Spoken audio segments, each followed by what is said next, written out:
encabezando por el profesor Adán Maldonado, que me permito leer su semblanza. Él es miembro de la International Law Association, candidato a maestro en Derecho Procesal Constitucional por la Universidad Panamericana, con la tesis Sentencias Constitucionales en México, que dirige el ministro en retiro, José Ramón Cosío. Licenciado en Derecho y Ciencias Sociales con mención honorífica por la Universidad Michoacana de San Nicolás.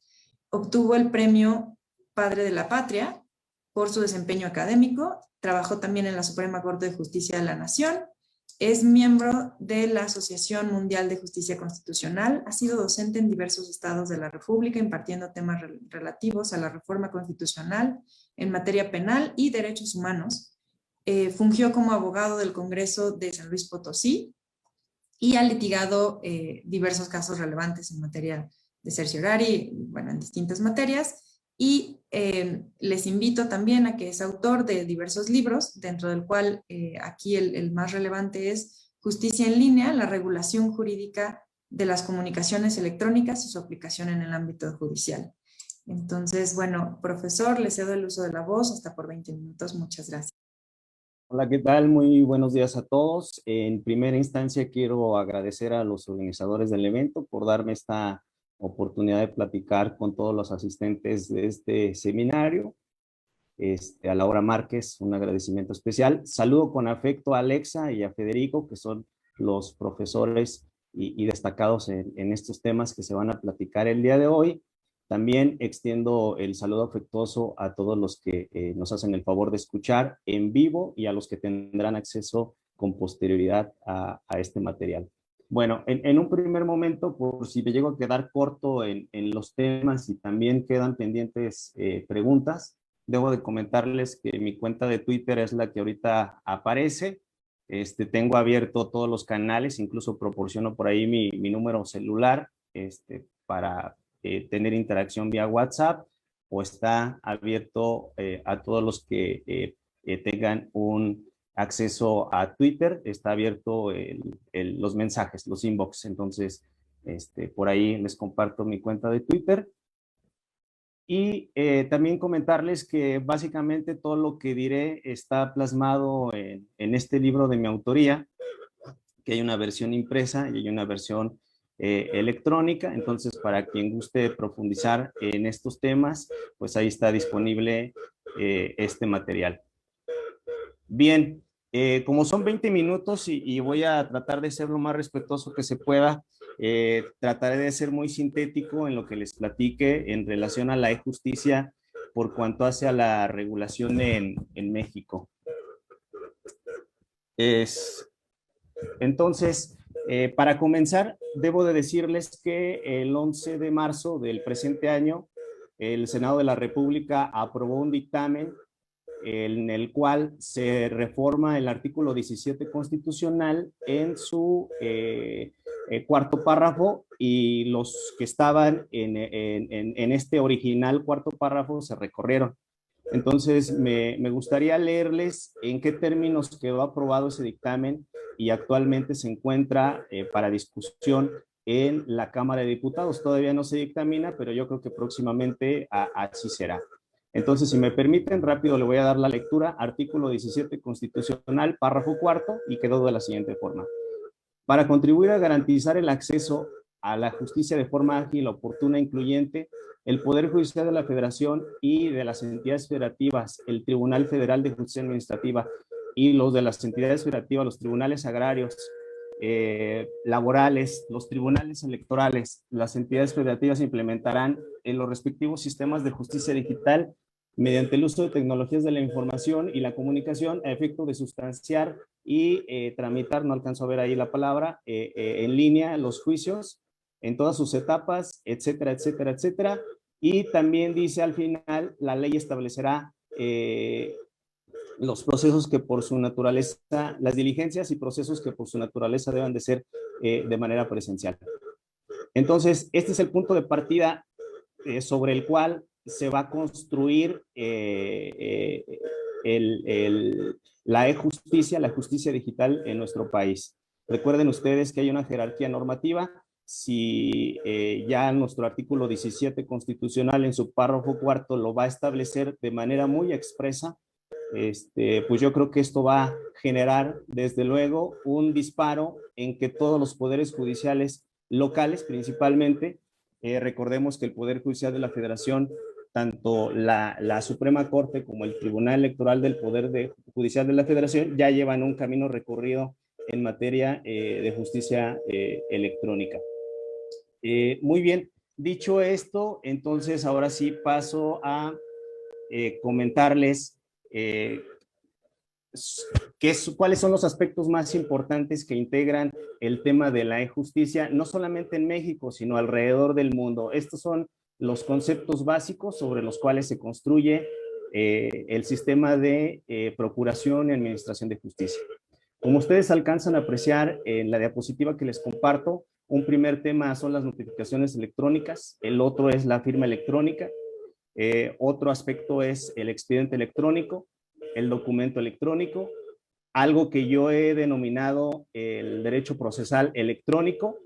Tenemos a las autoridades certificadoras, tenemos los métodos de identificación y la prueba electrónica. Hagan caso omiso en la parte que aquí estoy indicando que es ProSoft. Eso tiene que ver sobre el apoyo que el gobierno federal destina a los desarrollos de software que tiene que ver con cualquier poder del Estado, poder ejecutivo, poder legislativo, poder judicial, órganos constitucionales autónomos. Entonces, ese tema, pues, el día de hoy no califica. Entonces, ese tema va a quedar fuera. El resto sí lo platicaré de manera breve, porque les comento, son 20 minutos, de los cuales ya me gasté 4.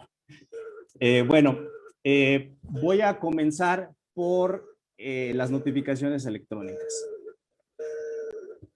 Las notificaciones electrónicas, desde luego que es uno de los temas de la mayor relevancia en la procuración de justicia. Recuerden ustedes que las notificaciones forman parte del acceso completo a la justicia, de la tutela judicial efectiva, concretamente de las formalidades esenciales del procedimiento, como la primer notificación y la madre de todas las notificaciones, que es el emplazamiento. Entonces, como ustedes se podrán dar cuenta, las notificaciones en el contexto digital pues son de la mayor relevancia y desde luego que tienen que hacerse con una pulcritud para que puedan tener un efecto equivalente a cómo se realizan de manera física. Las notificaciones electrónicas, desde luego, son comunicaciones electrónicas que bajo también ese método se le hacen llegar a las partes que intervienen en los procesos y los procedimientos jurisdiccionales. Ahora ya con los temas de conciliación y mediación, pues también hay una comunicación de esta naturaleza. Las notificaciones, desde luego, giran en torno a tres ejes de comunicación. Recuerden que las notificaciones, pues básicamente su finalidad es esa, una comunicación a las partes que participan dentro del expediente, dentro del caso, dentro del procedimiento. Uno de los canales es, desde luego, que el órgano jurisdiccional o el órgano materialmente jurisdiccional intenta comunicarse con los auxiliares de justicia. Entonces ahí hay un primer canal de comunicación. Otro canal de comunicación es a las partes, a los terceros y terceristas que también pues, participan y también tienen que hacerse sabedores de lo que se está realizando dentro de la causa correspondiente. Y otro tercer canal de comunicación para efecto de notificaciones, pues es la interacción que tiene el órgano jurisdiccional con la diversa multiplicidad de autoridades de cualquier poder judicial y de cualquier orden de gobierno. Entonces, para efecto de una regulación correcta, creo que los legisladores deben de tener claro estos tres ejes sobre los cuales tiene que diseñar las notificaciones electrónicas. Muy bien. Otro siguiente aspecto de la mayor importancia es la firma electrónica. Recuerden ustedes que nuestra firma autógrafa, pues básicamente es la manifestación de la voluntad con la cual realizamos todas las transacciones, lo voy a poner en estos términos, todas las transacciones jurídicas de nuestra vida, en lo cual aceptamos, expresamos nuestra voluntad y por lo tanto, pues digamos que a través de los documentos firmados de manera autógrafa, es decir, de manera manual, con nuestras grafías, con nuestros trazos, es una forma en que los derechos y obligaciones pues circulan en cualquier ámbito pues de la vida cotidiana, ¿no? La celebración de un contrato, la firma de una demanda, entre todo lo que puede generar modificaciones en los derechos y obligaciones en nuestra interacción. Muy bien. En relación a la firma electrónica, yo quiero manejarlo como un concepto genérico, dentro de la cual hay 3 categorías muy importantes, que son, por ejemplo, la firma electrónica simple, otro concepto importante que tiene que ver con la firma digitalizada, y de las más importantes dentro de las firmas electrónicas, que es la llamada firma electrónica avanzada. Aquí en la firma electrónica avanzada también podemos mencionar a la FIEL, que es la que expide el SAT, la FIREL, que es la que expide el Poder Judicial de la Federación, y en la mayoría de los estados de la República, casi a todas se les ha puesto FIEL. Recuerden ustedes que la FIEL se llamaba FEA, pero como sonaba feo, decidieron cambiarle la denominación y actualmente pues, se le llama FIEL. Muy bien. ¿Cuál es una firma electrónica simple? Pues es aquella que nosotros trazamos manualmente, accionamos manualmente. Yo creo que la expresión correcta es accionamos manualmente para que no se confunda con la firma autógrafa. ¿Y a qué me refiero por accionamos manualmente? Pues podemos, cuando nosotros ingresamos a Internet, cuando ingresamos a plataformas, a páginas web, a veces aparecen iconos o enlaces en los cuales uno dice consiento, acepto, y a través de darle ese clic a esa sección dentro de la página o dentro del enlace electrónico, pues nosotros estamos haciendo una manifestación de voluntad. Entonces, a esto se le puede llamar una firma electrónica simple, que en determinados casos pues puede alcanzar un cierto poder probatorio. Ya ahorita lo platicaremos con cierto detalle. Entonces, la firma electrónica simple es esa. La accionamos manualmente, presionamos en alguna página de internet que aceptamos, y ahí ya estamos expresando alguna manifestación en cierto sentido. Otra firma electrónica simple puede ser nuestro código, nuestro NIP en las tarjetas de crédito, nuestra contraseña para ingresar al correo electrónico. Ahí también nosotros de alguna forma estamos ingresando, accesando algo que presuntivamente pues nos pertenece, y que de esa cuenta, de ese correo, pues está saliendo o intercambiándose cierta información. Bueno, en términos generales, esa es una firma electrónica simple. Y la firma digitalizada es aquella donde yo hago mi trazo manual, pero posteriormente la escaneo, y este escaneo lo subo a una plataforma electrónica. Entonces, para que ahí tengan la distinción, ¿no? Aquello que era físico, manual, lo transformo en digital a través del escaneo y lo agrego o se anexa a cierta plataforma, y por eso se le llama firma digitalizada.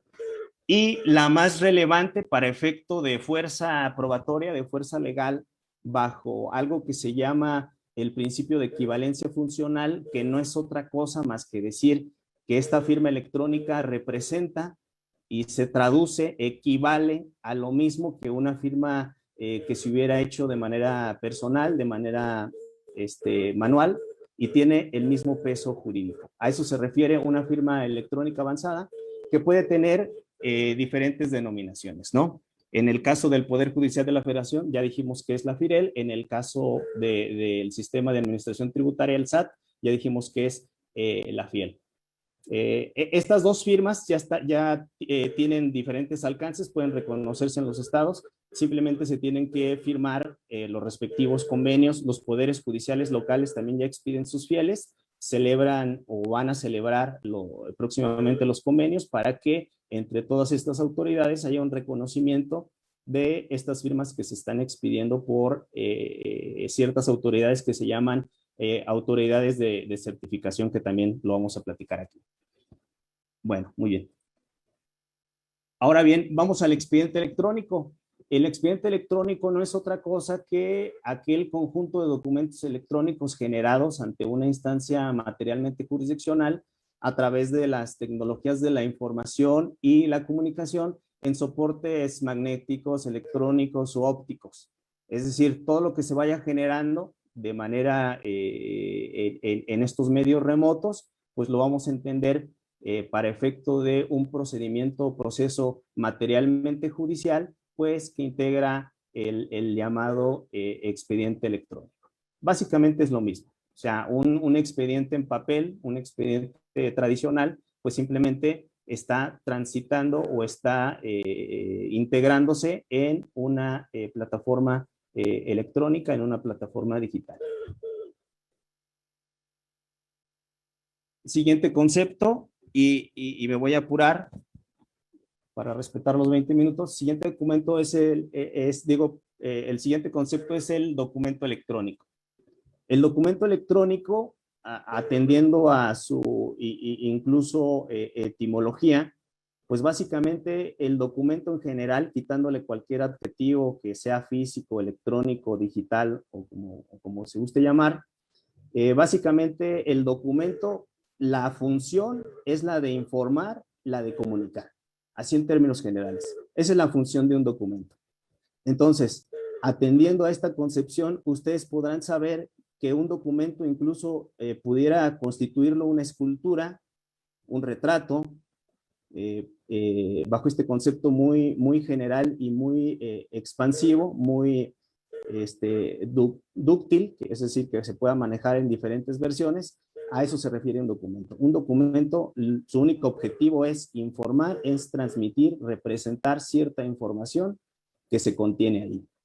Entonces, para efecto de documento electrónico, nosotros podríamos decir que es un documento generado en una plataforma electrónica o en un mecanismo que lo transforma en electrónico, con el cual nosotros queremos informar algo. A documento electrónico le podemos llamar a un archivo en Word, un archivo en PDF, un archivo en EPUB, una fotografía, un video. Todo eso es un documento electrónico, aunque los códigos de procedimientos, tanto penales, civiles, en materia burocrática, en materia administrativa, todos al final reconocen este tipo de mecanismos o de medios de prueba como las demás que la tecnología desarrolla. Pero en general, técnicamente hablando, pues estamos atendiendo a que se trata de un documento electrónico. Y también aquí cabe hacer la distinción entre aquel documento electrónico que desde su origen se elaboró electrónicamente, se transmitió, se modificó, etcétera, etcétera, frente a lo que se llama documento digitalizado, que es aquel que se produce inicialmente en versión papel, vamos a ponerlo así, y que posteriormente se escanea, se digitaliza y juega ya en el ámbito electrónico. Muy bien.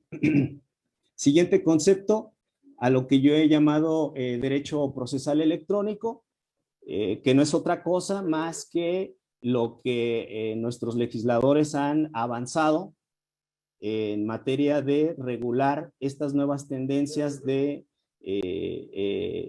la irrupción de las tecnologías de la información y la comunicación en el derecho procesal. Es decir, cómo las TICs pueden ayudar a mejorar, a que tenga eficacia el derecho al acceso a la justicia, el derecho a la tutela judicial efectiva, cómo maximiza las tecnologías de la información este derecho tan fundamental que incluso yo me he atrevido a decirlo en otros foros en materia de derechos humanos, que el derecho al acceso a la tutela judicial efectiva constituye un metaderecho, constituye un derecho de los llamados llave, porque precisamente ahí es la puerta que abre el reconocimiento, el respeto o la garantía a otros derechos, como por ejemplo cuando se está ventilando en un procedimiento judicial quién es el propietario de una casa, pues desde luego que estamos ahí protegiendo el derecho a la propiedad. Entonces, es de la mayor relevancia que las tecnologías de la información y la comunicación, a efecto de lo que actualmente estamos viendo y se va a seguir desarrollando, es que es necesario que el derecho procesal se apoye en las TICs. Y básicamente a eso le podemos llamar derecho procesal electrónico, el reconocimiento de la tecnología en la forma en que se puede realizar el trabajo judicial, la forma en que este trabajo judicial tiene comunicación con las otras autoridades y con las partes, cómo las partes pueden ingresar a solicitar justicia a través de medios electrónicos, agilizando muchas cosas, simplificando también los procesos y los procedimientos, siendo mucho más eficientes el despacho judicial, por ejemplo, en materia de exhortos, en materia de requisitorias, en materia de solicitudes de información a muchas autoridades que participan dentro del procedimiento y desde luego pues con la implementación de las tecnologías pues podremos tener este acceso a la tutela judicial efectiva de una mayor calidad. De ahí la importancia de que se haya aprobado el dictamen en el Senado de la República, que actualmente se encuentra en análisis en la Cámara de Diputados, y como ustedes verán, se aprobó por 97 votos a favor, si no me equivoco, lo cual quiere decir que pues prácticamente el Senado en completo pues votó a favor de esta iniciativa, precisamente por lo que estamos aquí platicando. El acceso a la justicia apoyado con las tecnologías de la información, es una tendencia irreversible, si me permiten decirlo, es irreversible y es necesario que realmente se opte por este mecanismo, por modernizar la justicia, no como una moda, sino como una necesidad de que los justiciables requieren de unas respuestas mucho más ágiles por parte de los órganos materialmente jurisdiccionales. Muy bien. Ya para ir terminando, en el caso de México, tenemos las llamadas autoridades certificadoras. Estas autoridades certificadoras, pues es una institución que se encarga de hacer el registro de la información de los solicitantes de las firmas electrónicas. Puede ser la FIEL, puede ser la FIREL, puede ser cualquier otra firma electrónica que utilicen los poderes locales. Pues ellos le pueden poner la denominación que gusten, pero básicamente la estructura es la siguiente. La institución, ya sea en este caso el Poder Judicial local o federal, se constituye en esa autoridad que registra la información, proporciona un certificado digital. En este certificado digital se hace el enlace entre la información que proporciona el peticionario y la información que se va a relacionar con la firma electrónica, en este caso FIEL o FIREL, que se va a relacionar cuando esta persona emita o utilice esta firma electrónica avanzada, pues va a tener este vínculo, esta relación. De ahí que, por ejemplo, se requiera que nosotros acudamos personalmente, que nos tomen una fotografía, que recaben cierta información biométrica de nosotros, porque esa información justamente va a relacionar el certificado electrónico con nuestra firma electrónica. De ahí que por eso la firma electrónica avanzada, ya sea FIREL, FIEL o como le puedan llamar los autoridades locales, tiene ese peso como si fuera la firma autógrafa, porque hay toda una estructura que la ampara, que le da el soporte, que le da la seguridad de que esa información que se está gestionando, en este caso se está firmando, pues procede de la persona que dice firmar ese documento. En el caso de México, tenemos estas autoridades a nivel federal, tenemos al SAT que expide la FIEL, a la Secretaría de la Función Pública que expide FIEL, a la Suprema Corte de Justicia de la Nación que expide la FIREL, y en dado caso, cuando ya ha celebrado convenios de reconocimiento de la FIEL, pues obviamente también la FIEL, ¿no? Entonces juega FIREL y juega FIEL, y algunos poderes judiciales locales también ya celebraron convenios con la Corte. Entonces puede ser FIREL, FIEL y cualquier otra firma avanzada que ya haya sido reconocida por el Poder Judicial de la Federación y el Consejo de la Judicatura Federal a través de estos convenios justamente de reconocimiento. El Consejo de la Judicatura Federal, desde luego, expide la FIREL, el Tribunal Electoral del Poder Judicial de la Federación, también FIREL, la Secretaría de Economía también expide una firma electrónica avanzada, no tiene una denominación en concreto. El Instituto Mexicano de Seguridad Social también tiene su propia FIEL. El Banco de México también expide su propia firma. Y básicamente estas autoridades, pues en el ámbito de su competencia, son las que se encargan de registrar a los participantes, a los solicitantes de firma de la respectiva firma electrónica, les entregan sus certificados correspondientes y a partir de ahí pues ya las personas pueden empezar a firmar electrónicamente. Bien, entonces esto pues ya casa con lo que les comentaba de la firma electrónica avanzada. Muy bien, y ya con esto cierro. La prueba o evidencia electrónica. Desde luego, este es un tema también muy importante. Recuerden ustedes que básicamente el sistema probatorio se rige bajo dos sistemas, el sistema tasado y el sistema de libre apreciación. Y no solamente en México, es a nivel mundial. O sea, toda la teoría general del proceso, nacional como internacional, gira en torno a estas dos formas de apreciación de la prueba. La tasada, la teoría de otorgarle cierto peso a ciertas pruebas, y la apreciación, la libre apreciación de la prueba, que pues le da la oportunidad al órgano materialmente jurisdiccional de poder otorgarle un cierto peso demostrativo a los medios de convicción, a los medios de prueba, a los datos de prueba que se están aportando, para que, pues bueno, a través de estos medios de convicción, de estos datos de prueba, pues se pueda acreditar tanto la acción como en este caso la reacción o las excepciones y defensas que oponga la otra parte, o los intereses que esté por ahí defendiendo el tercero, el tercerista. Entonces, de aquí que es muy importante que en el ámbito digital, en el ámbito electrónico, haya toda una serie de regulación que le dé certeza a la prueba. Y dentro de la prueba, aquí sí yo es una clasificación arbitraria que hago. Yo a prueba le llamo a aquel medio de convicción que puede generar una certeza directa, que no necesita de algún perfeccionamiento y que pues prueba determinada circunstancia, ¿no? Y en el caso de la evidencia electrónica es aquella prueba indirecta, aquella donde yo necesito a lo mejor una X cantidad de datos, una X cantidad de medios de convicción, todos los junto y ya me proporcionan cierta información para probar determinadas circunstancias. En el caso mexicano, puedo decirles que básicamente se replica la regulación federal a las entidades federativas en los códigos respectivos de procedimientos penales, civiles, administrativos, laborales, etcétera. Puedo yo comentarles que la base a nivel federal, la regulación a nivel federal de la mayor trascendencia para ver a qué documento electrónico, a qué prueba electrónica le damos determinado valor, pues lo encontramos en el artículo 210-A del Código Federal de Procedimientos Civiles.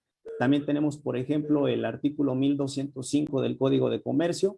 Tenemos el artículo 1298-A también del Código de Comercio, donde básicamente pues tenemos ahí la columna vertebral de para dónde se le puede otorgar cierto peso a todas las pruebas electrónicas o la evidencia electrónica. Entonces, yo de momento por aquí me quedaría. También mencionarles que la ley de amparo en el artículo 3 pues ya contempla el amparo electrónico. No porque sea un amparo nuevo, sino porque es un amparo que se tramita ya básicamente desde principio a final, todo de manera electrónica, incluso hasta llegar a la Suprema Corte en revisión, en atracción, en asunción, etcétera. También en materia rápido, esto lo platico rapidísimo, ya también con esto cierro. En materia de delitos informáticos, por ejemplo, a nivel federal, se regulan del artículo 200 bis 1 al 211 bis 5. Repito, delitos informáticos, Código Penal Federal, 211 bis 1 al 211 bis 5. Es a la fecha la regulación actual que tenemos en materia de delitos informáticos, por si alguien quiere echarle un ojo.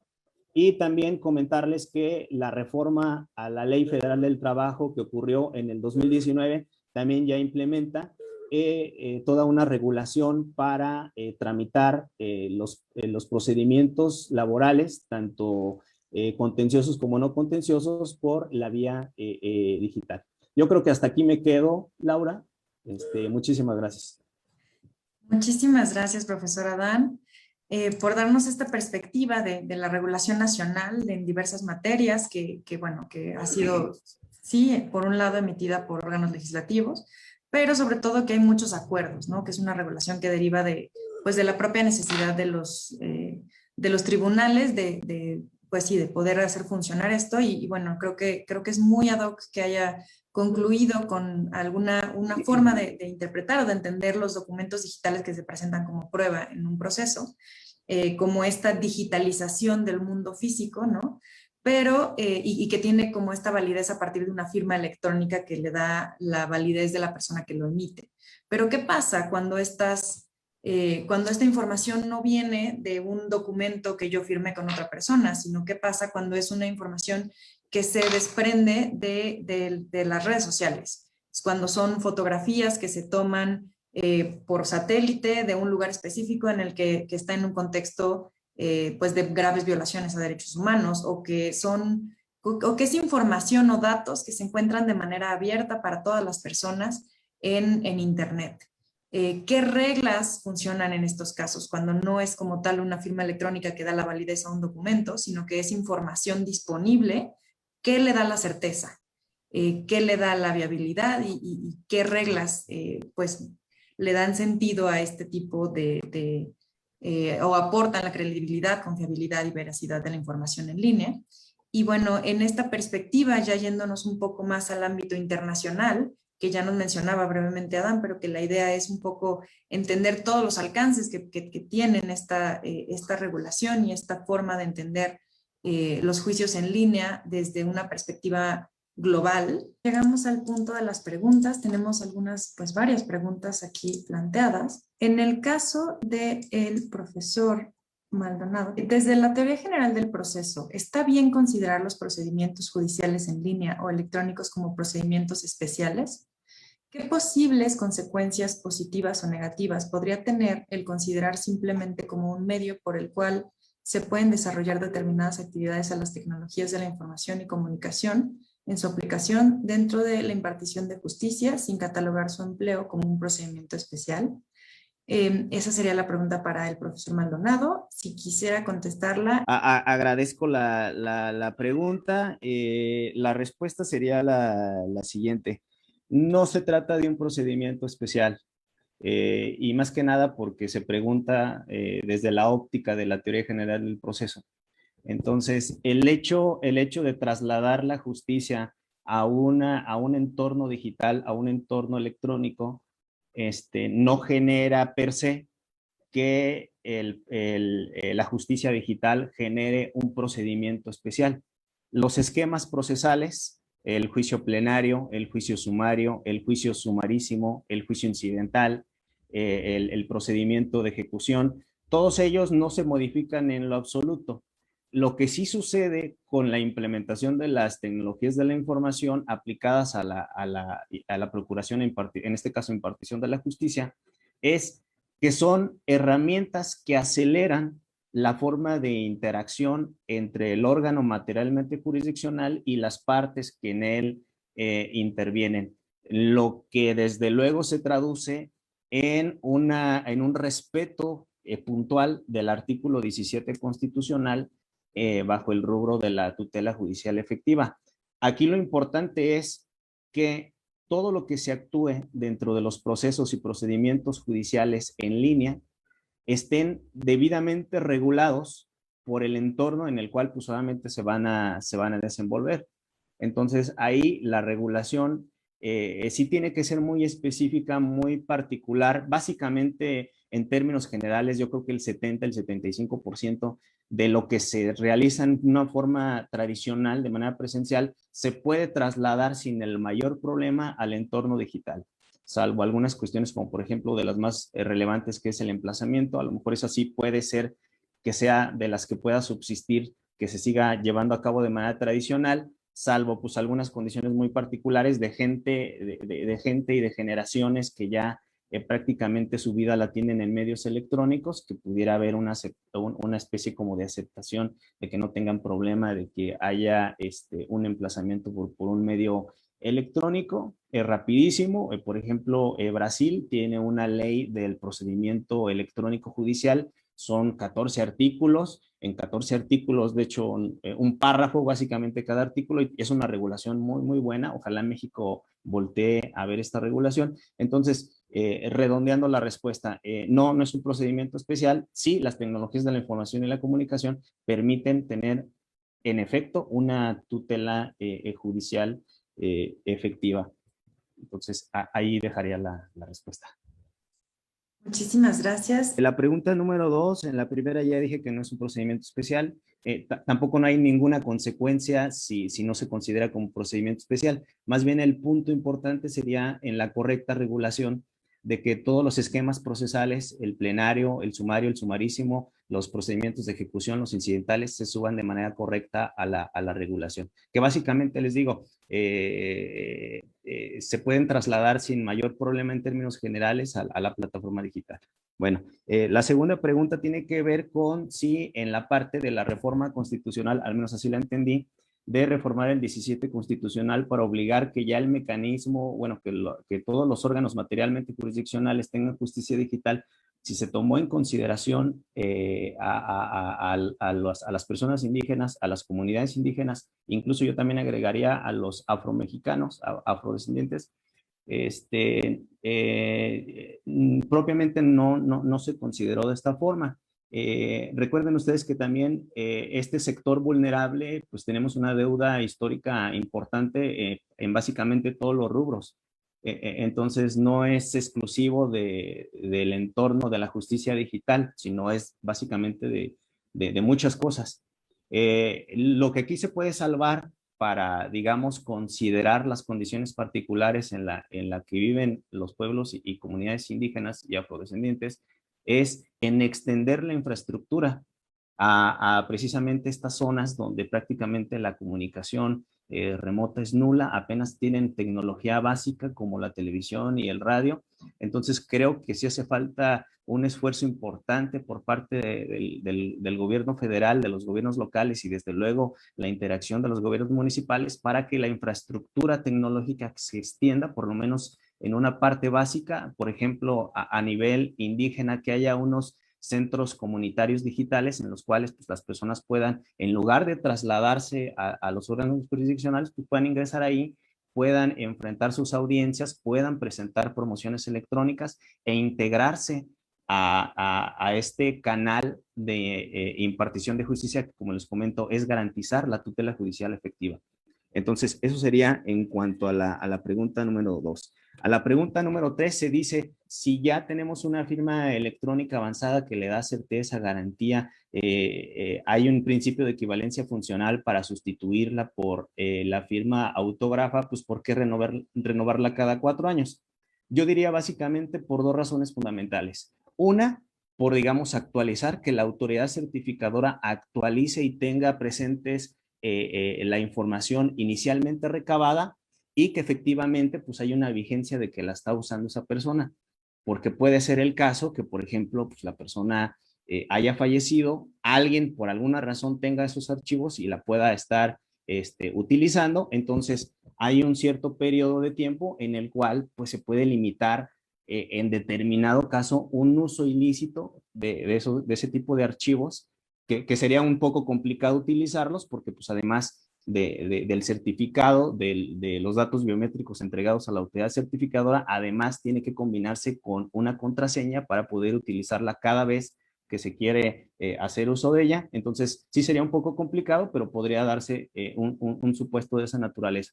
Entonces, uno, por cuestiones de seguridad y de actualizar la información, de que esté en vigencia esa persona utilizando la firma electrónica avanzada, e incluso para actualizarle posiblemente a algunas características de la tecnología que se está utilizando para hacerla cada vez más segura. Y la otra, por ejemplo, pensemos en una persona que llevó a cabo un juicio de cambio sexogenérico, pues desde luego que va a tener una trascendencia para que se modifiquen los datos que inicialmente se plantearon en el certificado digital para que coincida con la nueva realidad de esta persona que pasó de Pedro a ser una mujer, pues entonces, o viceversa, pues entonces pueda haber también ahí una certeza en la información. Entonces, así respondería yo a la 3, que es necesario que cada 4 años pues estén haciendo esta renovación de la firma. En cuanto a que se tenga que utilizar una firma electrónica y que la Secretaría de Economía puede intervenir, dado los costos que generan que haya autoridades certificadoras para que los particulares pues, puedan estar firmando en su interacción con los demás y pueda haber una seguridad precisamente en todos los documentos electrónicos o transacciones electrónicas que realizan para que tengan plena validez jurídica o por lo menos se intente alcanzar. Yo diría que sí, que efectivamente sería un pendiente por parte del gobierno federal a través de la Secretaría de Economía y a través de las secretarías equivalentes en los gobiernos estatales, precisamente para acercar este tipo de tecnologías a los ciudadanos. Pero también pensemos, el Servicio de Administración Tributaria, la FIEL no solamente sirve para efectos de las cuestiones fiscales, sino que también el Poder Judicial de la Federación reconoce ya esta firma que expide el SAT, donde pues, se puede utilizar ya en más medios, además de los convenios que hay entre las autoridades certificadoras, que permite pues que las personas comunes y corrientes con registro en el SAT pues podamos ampliar y podamos poder tener un acceso fácil a tener una FIEL en este caso. Ahora bien, la FIREL y la FIEL tampoco no significa que necesariamente tengan que ser esas las que le den fuerza o certeza jurídica a lo que se realiza por medios electrónicos. Puede haber alternativas, por ejemplo, yo propondría que si la persona está pensando en celebrar contratos de manera electrónica y que en determinado caso puedan llevarse ante un órgano materialmente jurisdiccional, pues pueden hacerse comunicaciones previas vía correos, vía mensajes, vía WhatsApp, generar toda una serie de elementos de prueba para, en determinado caso, pues todo eso acercarlo al órgano materialmente jurisdiccional y determinar el grado de certeza o de seguridad jurídica que se le puede dar a esta transacción electrónica. No necesariamente tiene que ser FIEL o FIREL. Desde luego que la aspiración es a que todos los ciudadanos tengan una firma electrónica avanzada, una firma electrónica reconocida por alguna autoridad. Siguiente pregunta. Además de que también ya se cuenta con cibernotarios, o sea, también las personas ya pueden acudir a el servicio de los cibernotarios. Y finalmente, ¿qué validez jurídica se le da a las cosas que se firman a través de las plataformas digitales? También ahí habría que ver caso por caso qué tipo de plataforma electrónica se está dando alguna aceptación, a través de qué mecanismos, si es una contraseña, si un preregistro, si se le otorga a uno alguna tarjeta plástica. Es decir, hay una serie de factores que también podrían, en determinado caso, acercarse a la autoridad materialmente jurisdiccional para que resuelva la potencia probatoria que puede tener este tipo de datos que en la transacción pues se fueron recabando. Entonces, esas serían las respuestas. Gracias. Muchísimas gracias a la profesora Alexa, al profesor Adán.